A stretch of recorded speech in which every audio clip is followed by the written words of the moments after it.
Right, Matthew, hello. Hello. We're going to do a challenge stroke lesson. Challenge lesson. Challenge my lesson. It's an in-between shot. So what I mean by that, it's a yardage. It's 186 slightly uphill. So it's right between my 5-iron at its limits and then my hybrid at its minimum limit. So it's right in that in-between slot. So let's talk a little bit about what we do when we're on the in-between slot, Matthew.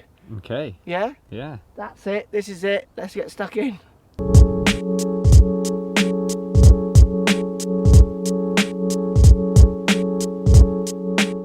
Right, Matt, the challenge is nearest the pin. Those need to be on the green. 187 yards uphill. You don't need to be on the green? No. Okay, nearest the pin. But you can't be in a hazard. Okay. Gosh, just coming out of nowhere, isn't it? Can't be in a hazard. And so... you can only win if you use a tight list one. Okay. So in between shots, Matt, so it's right, I can get there with a 5. But I'm going to have to really nail it. Yeah. So not really hit it massively hard, but I'm going to have to hit it out of the screws, as they used to say when there was screws in clubs. And if I hit this hybrid full, it would be too much. So what I prefer to do with my in-between shots, so in between my distances, is I like to go to my preferred club. And for me, out of 5 and my rinky dinks, my 23 hybrid, it's the 23 hybrid all day long for me. The reason I like it is it often comes in a bit higher. I know it'll land softer, so if I do go offline, it'll stop. And also the 5-iron for me, I like the CG being off the face. So 5-iron, that's not. So what that does gives me a bit of stability when I do miss-hit this. So it's really just playing into my averages. Yeah. So the trick for me, I mean, the main point here is, you've got to know your clubs, your yardages, so I do, so I know it's an in-between shot. And then I've got to know my preferences, which I do just through experience, which lots of people ain't got to build up. I'm going to have a go, and then you can talk us through your little rinky-dinks, Matthew. Have you got a rinky-dinks? I haven't. No. Maybe that's where you're going wrong. Perhaps. Nearest the pin, doesn't need to be on the green, can't be in a hazard.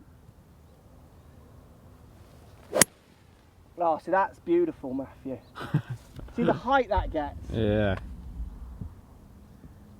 That's landing like a Stenson 4-iron.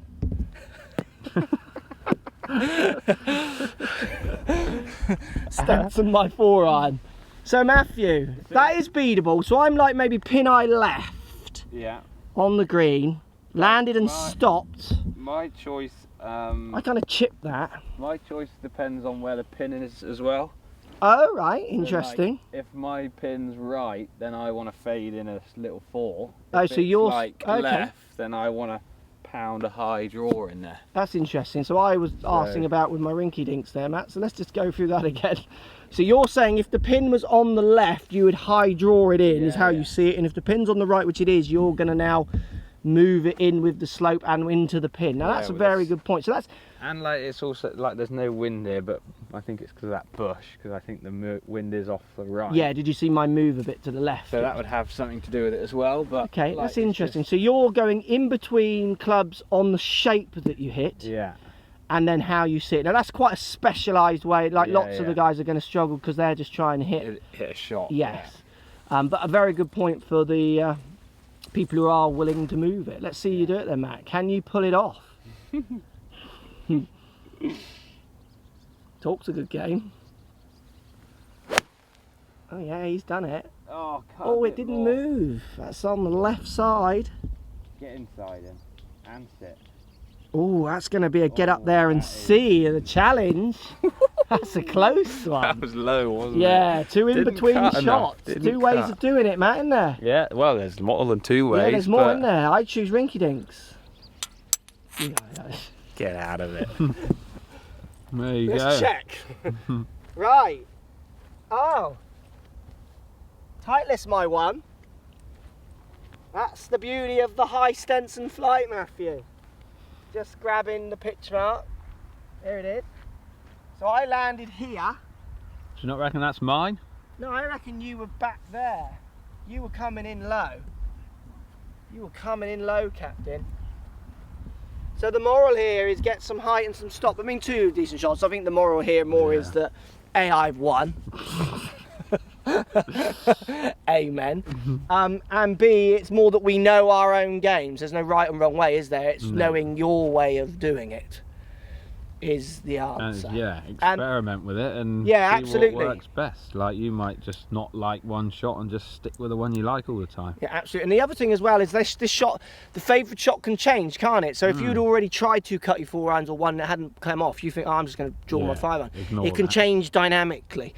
If I'd have hit a couple of high stents and rinky-dink 4 irons with my rinky-dink and I'd like pull them all left, I'm just going to hit a 5 iron, because if I get it wrong, it's landing short and it'll run on. So I'm reading the situation around my previous data almost is what I'm doing. Thanks for watching, Matthew. Lovely effort. Thanks for watching, Matthew. Thanks for watching that lovely shot. Thanks for watching my win, Matthew. Shall I pick your low ball up? Oh, look how close that is. I win. Yes, please. Thanks for watching. Subscribe to my YouTube channel for loads more videos. Find me on Instagram at Crossfield Mark. Also on Twitter at 4golfonline. Find me on Facebook, Mark Crossfield. Thanks for watching. Post comments as always, and see you soon.